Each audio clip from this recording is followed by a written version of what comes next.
বেগুনটা তো মাত্র ধরেছে খুব, বাবা রে বাবা। জামাই বুঝলাম কি আগের দিন আর এখনকার দিন তো এক না, তাই না? মানে আব্বা মানে আগেকার দিনে একটা খেজুর ওই এক গ্লাস পানি খেলে পেট ভরতো, এখন তো আর ভরে না।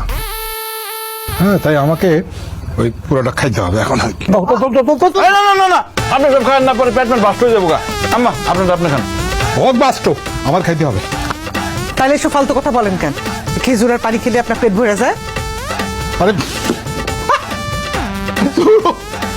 আমি তো হিসাব করে চলি তো, তাই কয়ে ফেলাইছি। এখন দাও দাও, আমার খাইতে হবে, আমার অনেক ক্ষুধা লাগছে, দাও না। আম্মা অনেক হয়েছে, আব্বার এখন খাইতে দেন তো।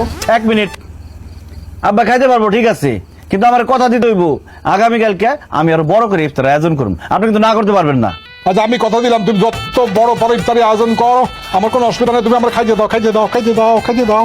আচ্ছা ঠিক আছে, আপনি যেহেতু কথা দিলেন আগামীকালকে বড় করে ইফতার আয়োজন করুন। আম্মা যান, আব্বা যেটা খাইতে চাই দেন।